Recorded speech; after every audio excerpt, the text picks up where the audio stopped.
ఆచమనంలో కూడా చూడండి, సరిగ్గా ఈ వేలు మూసాం, ఈ వేలు మూసాం, ఈ మూడో వేలు సగం మూసాం, ఈ రెండు తెరిచే ఉన్నాయి. ఇలా ఉంటే ఇక్కడ మధ్యలో సరిగ్గా గుంట ఏర్పడుతుంది. భౌతికంగా నీరు పోస్తే నిలబడుతుంది. నిలబడాలిగా. ఎలా అంటే ఆచమనం ఏముంది, జారిపోయింది, అందుకని ఇలా నిలబడింది. 2.5 మూసాం, 2.5 తెరిచామంటే సరిగ్గా నీ సంపాదనలో సగం అనుభవించాలి, సగం ఖర్చు పెట్టియాలి లెక్క. అప్పుడు నువ్వు సుఖంగా ఉంటావు. సగం అనుభవించాలంటే నీ అనుభవం కోసం ఖర్చు పెట్టు. మిగిలిన సగాన్ని ఎలా ఖర్చు పెట్టాలో తెలుసా? ఆ సగంలో సగం అంటే పావల, 4వ వంతు భవిష్యత్తు కోసం దాచిపెట్టుకోవాలి. ఇవాళ విద్యార్థులు చాలామంది కొత్తగా ఉద్యోగాల్లో చేరుతున్న వాళ్ళకు కూడా అర్థం కాని విషయం అంటే పొదుపు చేస్తున్నది తక్కువ, ఈఎంఐలు చేస్తున్నది ఎక్కువ. ఆలోచించండి, ఏమైపోతుందో భవిష్యత్తు. ఏమన్నా పొదుపు చేశారా? ఫిక్స్డ్ డిపాజిట్ చేశారా? ఎల్ఐసి చేశారా? అంటే అవన్నీ ఇప్పుడెందుకు, 70 ఏళ్ళు వచ్చాక చూసుకోవచ్చు. ఏం చూసుకునేది, నువ్వు ఉంటావు అప్పటికే. ఆలోచించాలి. శాస్త్రం చాలా స్పష్టంగా చెబుతుంది, మనుస్మృతి సహా అన్ని ఆదాయంలో సగం ఖర్చు పెట్టేసుకోవాలి. పిసినుగొట్టు వాళ్ళ బతకద్దు. నెలకి 1,00,000 రూపాయలు సంపాదిస్తున్నామంటే 50,000 ఖర్చు పెట్టేయాలి. అన్నానికో భోగాలకో ఏదైనా సరే ఖర్చు పెట్టేయి.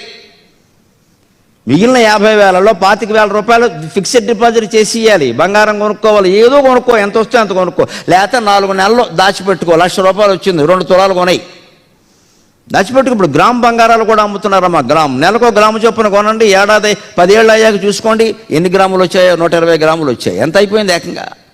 ఇది పొదుపు చేసే విధానం. మీకే పొదుపు తెలియకపోతే వేరే వాళ్ళకి పొదుపు ఎలా నేర్పుతారు? ఇవాళ మనం పొదుపు చేయకపోగా ఏం చేస్తున్నామంటే 1,00,000 రూపాయల జీతం ఉంటుంది, పోనీ భారీ జీతం కూడా కలిపినా 2 లక్షలు ఎంతో ఉంటుంది. వీళ్ళు అప్పుడే 2 కోట్ల విల్లా కొంటాడు, విలవిల్లాడిపోవడానికి.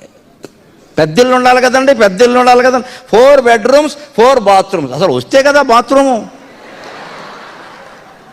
ఏంటి బాత్రూమ్? టెన్షన్తో ఏమీ రావట్లేదు ఇక్కడ.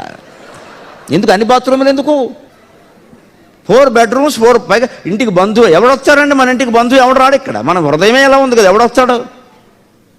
పెంచుకోవడం వల్ల ఏమైంది? కోటికి 1,00,000 రూపాయలు ఈఎంఐ పడుతుంది సుమారుగా. నువ్వు 2 కోట్లు నీ దగ్గర డబ్బులు ఏం లేవు, నెలకి 2 లక్షలు ఈఎంఐ పెట్టావు, కనీసం 1,00,000 రూపాయలు ఈఎంఐ పెట్టావు. మీ ఇద్దరికి కలిపి వచ్చే 2 లక్షల జీతంలో 1,00,000 రూపాయలు ఈఎంఐ ఇంటికి కట్టాక, ఇంకా టీవీకి, మోటార్ సైకిల్కి, కారుకి రకరకాలు కట్టాక చేతిలో 40,000 కూడా లేకపోతే ఎలా బతుకుతావు మిత్రమా 31వ తారీఖు వరకు? ఇది ఆలోచించాలి. ఎప్పుడు ఆదాయాన్ని మించి ఖర్చు పెట్టకూడదు. ముఖ్యంగా ఈఎంఐ అనే దరిద్రపు సంస్కృతి వదిలిపోతే దేశం అంతా బాగుంటుంది. దానివల్ల నాశనం అవుతున్నాం మనం. డబ్బులు లేకుండా వస్తువులు కొనేస్తున్నారు అందరూ. డబ్బులు లేకుండా వస్తువులు కొనేస్తున్నారు. మన దగ్గర ఉంటేనే కొనుక్కోవాలి. కారు కొనాలి, దానికి 10 లక్షలు అవుతుంది. 9 లక్షలు నీ దగ్గర క్యాష్ కానీ ఇతరత్ర ఏదైనా ఉంటే 1,00,000 అప్పు చేయి, పర్వాలా. 1,00,000 పెట్టుకుని 9 అప్పు చేస్తానంటే వేటయ్యా, అర్థం ఉందా? కుక్క తోక నూపుతుందా, తోకే కుక్క నూపుతుందా? కుక్క తోక కుక్క నూపడం ఏంటి? అప్పుడు కుక్క సరిగ్గా నడుస్తుందా? కుక్క ఊపినట్టు తోక ఊగారు, తోక ఊపినట్టు కుక్క నడుస్తుందా? మన బతుకలా నడుపుకుంటున్నాం మనం. ఇక్కడ ఉన్న పెద్దవాళ్ళు, మీ అధ్యాపకులు, మీ ఆచార్యులు, వాళ్ళని అడగండి. వాళ్ళు ఎవరు ఈ ఈఎంఐలు గొడవలో ఉండరు. వాళ్ళు చాలా పద్ధతిగా పెరిగారు వాళ్ళు. ఎందుకంటే వాళ్ళు 1,000 రూపాయలు 2,000 జీతంలో ఉద్యోగాల్లో చేరారు. వాళ్ళకి పొదుపు తెలుసు. అందుకని ఎప్పుడూ సగం ఖర్చు పెట్టుకోవాలి, మిగిలిన సగంలో సగం దాచుకోవాలి.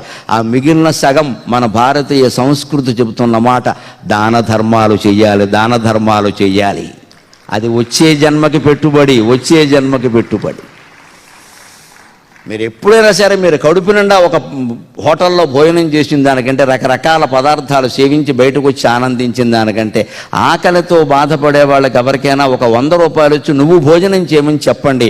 ఆ వేళ మీకు కలిగిన ఆనందం జీవితం మొత్తంలో ఎప్పుడూ కలగదు. మరి దాన ధర్మాలు ఎంత గొప్పవి, పైగా అవి ఏవీ వృధా పోవు.